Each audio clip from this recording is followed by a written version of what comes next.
where the output is awesomely designed glassware. Everybody wins. So let's get going.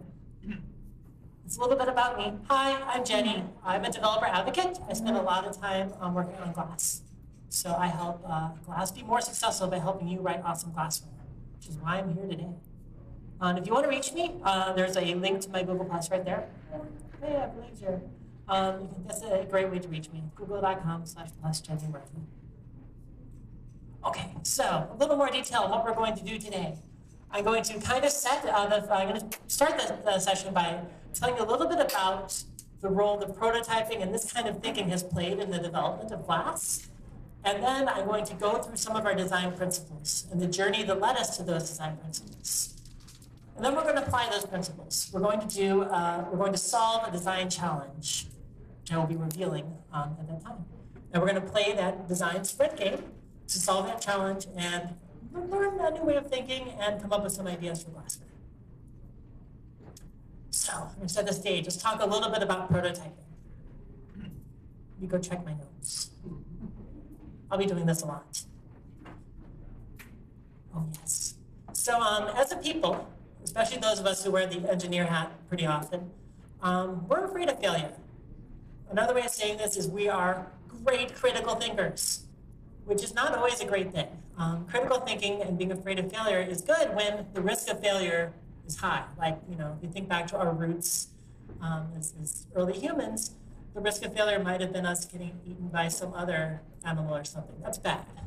But in modern life, it's not as big of a deal usually. Usually we can get away with failure. And at Google X, we spend a lot of time trying to resist this instinct to be afraid of failure. We spend a lot of time concentrating on those moonshots, those crazy ideas that have a very high risk of failure, but also a good chance of success. And that's what a lot about this session is about. Let me put this in a little more context. It's a story about pottery from my past. So many years ago, I spent some time learning how to make pots and vases on a wheel out of clay. It's really fun if you've never done it. I recommend it. Super relaxing. I took some classes. And at the beginning of my first class, I noticed that everybody kind of divided up into two separate groups. We had one group which focused a lot on learning a lot of the theoretical and a lot of the practices conceptually because they wanted to make high quality objects. They were focused on quality over quantity. We had a second group who just wanted to do stuff. They learned just enough from the lectures to keep the clay on the wheel most of the time, and they focused a lot on quantity over quality. They spent a lot of time throwing clay down. Sometimes it flew off. Sometimes it didn't. And as time passed, the class moved on, and towards the end of the class, one group was much better at making pottery. It was that second group. Because as it turns out, during the whole time of the class, they were going through the entire process from end to end. And they ended up with a lot of lopsided pots, but they also ended up with a lot of pots. They had developed a lot of skills, and that got them really far. And that's kind of what we do on glass, too, and in X. Glass is no different. Spend a lot of time just doing stuff. For example, the first glass prototype. How long do you think it took us to put together the first prototype of glass? From that moment, we're like, we're going to build this thing. Any guesses? 6 months, a year, 2 years, 6 weeks, 5 minutes. 5 minutes is actually pretty close. It took us about 30 minutes. Wow. Would you like to see our 30-minute prototype? Here it is. This is the first, as far as I can tell, the first. There may have been an earlier one, but this is one of the first. It's an early glass prototype. It is essentially some of those sheets of plastic that you could buy from like an office supply store that you may have used to cover a book report once upon a time. That combined with some coat hangers and some wire, some tape binder clips, and one of those little Pico projectors you can also get at the same office supply store. And it looks crude, but it was actually wonderful. We learned a whole lot from this prototype. We learned a lot about how things look on transparent displays. We learned a lot about what it's like to wear a computer, because believe it or not, this is wearable, kind of hooked over your shoulders. We learned a lot about what it's like to interact with people around you while you're wearing a computer.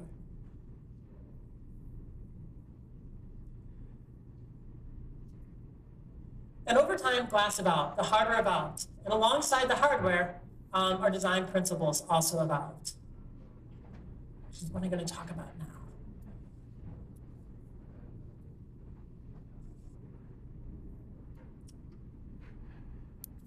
So at the beginning of the project, we kind of knew we'd have some principles that would guide us on design.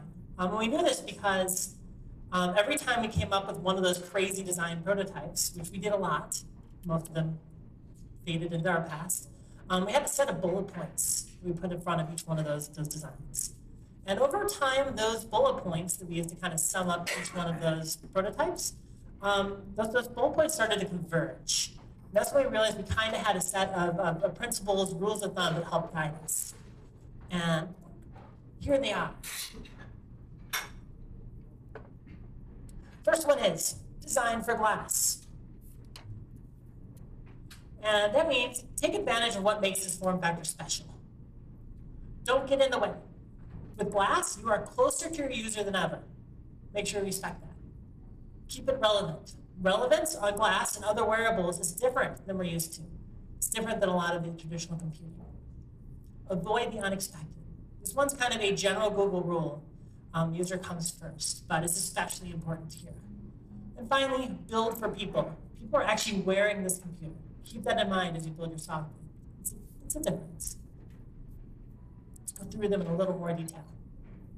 So, design for glass. Another way to think about this one is glass isn't for everything, or transparent displays are hard. Glass is different than a lot of the computers we're used to building for. For a long time, we've been building for computers that are essentially a screen on a rectangle. It's a rectangular screen on another box. And I mean, this holds true for laptops, tablets, all sorts of stuff we've been building for decades. And but with glass, some funny things come up. Here's an example. Here's a picture. It's a picture of an island. Kind of picture you might take with glass. I think it was actually taken with an early prototype. Kind of picture you might look at on glass. And it's pretty. And we noticed something interesting when we were looking at it on glass. The background light had a big impact on how we saw it. So while we were looking at it inside, in a darker place, it was reproduced pretty well. Colors look good, pretty clear. But outside, the color temperature is all out of whack. The green grass looks brown. As it turns out, reproducing colors on a transparent display is hard. This is one of the kinds of challenges you need to take into account when you're designing for glass. This is why, for glass, you'll notice a lot of the design guidance we have starts to push you towards monochromatic colors. You use a lot of like grays and other tones. And that's because of this. Here's another example. This is an early UI mockup for a very, very early revision of glass. Pretty dense, isn't it? It's got a lot of stuff on it. This was kind of an attempt to make a personal dashboard of like all the information you'd want to have at hand. And this interface is not completely crazy on something like a tablet. It's got hierarchical organization of a bunch of important data for you. But it was awful on glass. It was completely overwhelming. And as time passed, our interface is simplified and simplified. And as much as we tried to kind of keep context for the user, we noticed that that was just not as important. And we ended up with an interface that looked more like this. We display one thing at a time. That works a lot better, even in the case of displaying menus and things like that. As it turns out, keeping that information slim is very important on glass. Next, don't get in the way.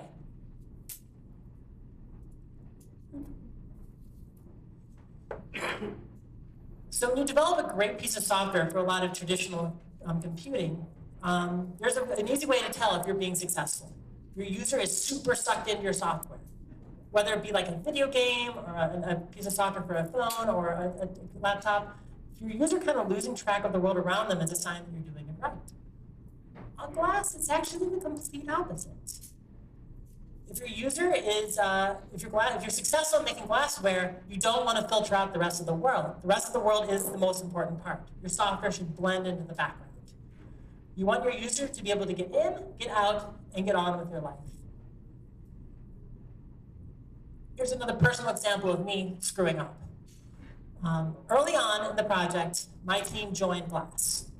And there was already some APIs available for us to start hacking on, particularly the Mirror API, which is a message passing API. One of the first things we do when we join a project is we start playing with the APIs to kind of test them out before we share them with a larger audience. And so we started writing stuff. It was our first day. We wrote stuff. And one of the first things we wrote was an RSS reader. Makes perfect sense. I'll get all of my useful information on Glass. So we hacked it together pretty quickly, a few hours, and I started loading in a lot of my favorite feeds. I put a lot of GitHub repos on there so I could get notifications of updates. I put a lot of project trackers on there so I could get new issues filed, a bunch of news feeds, a bunch of stuff. All the things on Glass. And it was great. I get an update now and then. Like success. So we took off. I went home. Actually ended up going to a roller derby bout that night. Went to go watch. It was fun. And then something happened. While I was using Glass, I started getting notifications. Well, that's okay. But then, as it turns out, people got really active on their open source projects at about 7 to 8 o'clock. And I was getting a barrage of stuff. And it was overwhelming to the point where I stopped using Glass. I just took it off. It really got in the way of me experiencing the world around me actually having fun at that derby game. Example of something you want to avoid. Unfortunately, someone has written a real RSS reader that works a lot better. It's called WinkFeed. It's on my Glass. It's a launch glassware, and they solved a lot of the problems with really simple solutions. So make sure that you take into account easy solutions when they're available. For example, they added quiet hours. You can turn it on and reconfigure the glassware. So I could turn it off in the evening so I can only get my updates while I'm at work. It also gives you predictions of how much you're going to get from feeds. So simple solutions can often solve a lot of these problems. Next, keep it relevant. Relevance is a lot different on Glass and other wearables than it is on a lot of computers we're used to building for. We're closer to our users than ever. Here's an example. Shopping lists. This is I use Google Keep for a lot of my shopping lists. It's great. I have there's an app on the phone. I can put stuff in there like buying Nerf guns and plush toy dinosaurs and healthy snacks, all the important things. And whenever I feel the urge, I can pull out my phone, fire up the app, and check.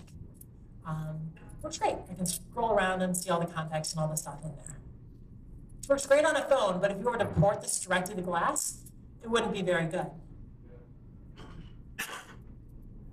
A shopping list on Glass that, for example, knew when I entered a supermarket and then displayed my, my grocery list to me at that time is a much better example of building for Glass. What's happening here is it's taking advantage of other inputs, the context, the location, perhaps past behavior, more subtle information, rather than forcing me to go in and find it. Because on Glass, it's very important to keep the time between the user's intent to their action as short as possible. It's one of the big advantages of the computer always being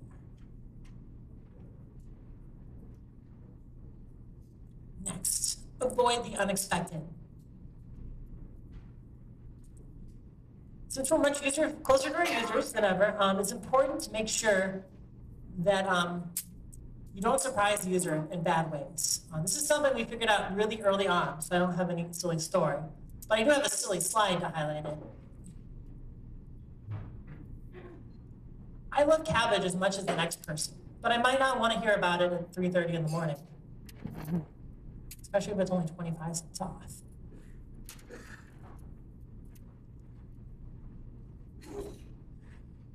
So it's definitely important to make sure that the user knows when they sign up for glassware what to expect. Here's an example of kind of a case that kind of implicitly implies something, some behavior. And notifications I might get at 3:30 in the morning. Sports Yapper. It gives me play-by-play updates of the games I want to follow. When I sign up for it, I tell it about my favorite teams or sports. And if I follow a sport that might be international, I might expect to get those updates while they're playing at 3:30 local time. So whatever you do and whatever problem you're trying to solve, make sure that it's clear to your user, either explicitly or implicitly, what kind of behavior they should expect.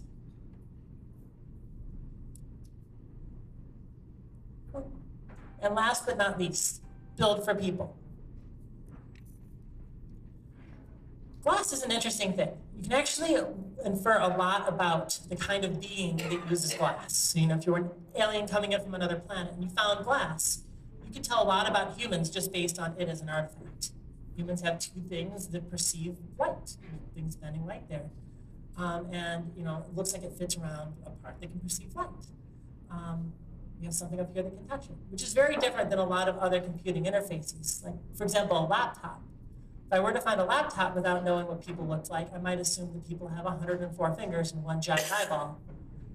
And this is something that's important to take into account as you build software for glass. For example, early on in the project, we were building with glass a lot at our desks. We weren't actually taking it outside yet. It was pretty early in the project. And we used head gestures a lot to control the interface. And it worked great while we were coding, but then once we started using it outside, walking around, it was actually awful. It was very hard to use. It had bad signals. When I turn around, it would think I was looking left or right. And while you're up and about moving around, it turns out that the way you perceive your own gaze is different. The movement of your eyes is much more important than the movement of your head. And we ended up having to kind of scrap a lot of those designs, which is great. It's good to learn that that didn't work. And use them much more sparingly in our development, which I recommend to you also. But let's say you were building for a different kind of being, like a bird. As it turns out, birds have very stable heads, and their eyes don't really move that much relative to their head when they're looking around. Watch. So if you were building for a chicken, for example, head gestures might actually be a much more useful input. I actually just wanted an excuse to show that video. I know it's a silly example, but you get the idea. Play again? Play again? There we go. Again. I should just put it on LinkedIn. But yeah, take into account the anatomy of your user when you're building a software. And one easy way to test this is take your project away from your desk. Don't use it in the real world. You'll learn a lot. So let's look at some concrete examples of these in practice. Don't design an app. We are used to kind of the standard interface of we have an app on a phone or a laptop. We go find a launcher for that app, we launch it, and then we dive into that functionality. That doesn't work as well on glass. Think of software more as kind of a collection of data and a collection of actions on glass. And the reason for this is because of that minimizing from intent to action. Glass gives us the benefit of being able to get a very short period of time to the first action after our user has the intent to do something. Take advantage of that. Use things like voice commands to dive straight into what the user actually wants to accomplish. It'll make for a much better user experience. Transparent displays are kind of weird. White is the new black is one way we describe it. Don't just take a normal interface that works great on an opaque display and try and use it on a transparent display. It's going to be kind of weird. Usually, it's actually a better place to start is just inverting your colors and seeing how that works out. But in general, yeah, black backgrounds with white for contrast tend to work very well. Taking that further, establishing hierarchy with color is another important part of our interface. If you notice, in the Mirror API, all the different headers in our default style sheet, everything's about the same size. And we establish hierarchy from header 1 to header 2 with different colors, different grayscales. And this is just because the perceived size and the perceived distance of the display on glass is such that using size to establish hierarchy just doesn't work as well as color. Kind of have limited space. Take advantage of it. Next, make it glanceable. There are two interfaces on this screen. Who likes the one on the right more? 2 people, 3, 4. Who likes the one on the left more? Slightly more votes, and a lot of people who don't care or something. As it turns out, despite the fact that I like the one on the right more, we did some experimentation and user testing, and we discovered that the simpler one, sorry, right, left, right, this one is better. The reason for that is because despite like the picture doing context, it might be inspirational, minimizing the number of information chunks is really important. Because despite what the user may have consciously perceived when trying out both these interfaces, they will be able to glance at this one much faster. There are fewer information chunks, and they get essentially the same information much faster. And over a long period of time, they're going to have a better experience with a simpler interface.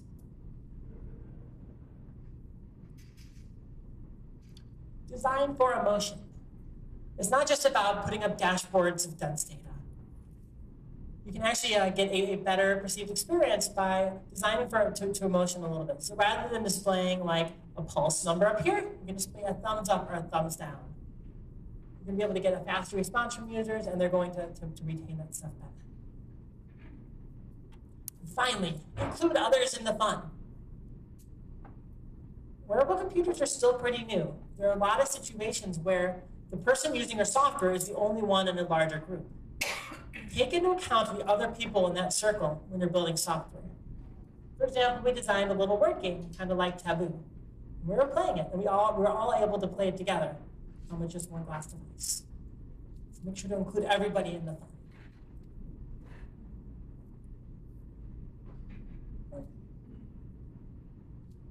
There they are, our 5 design principles.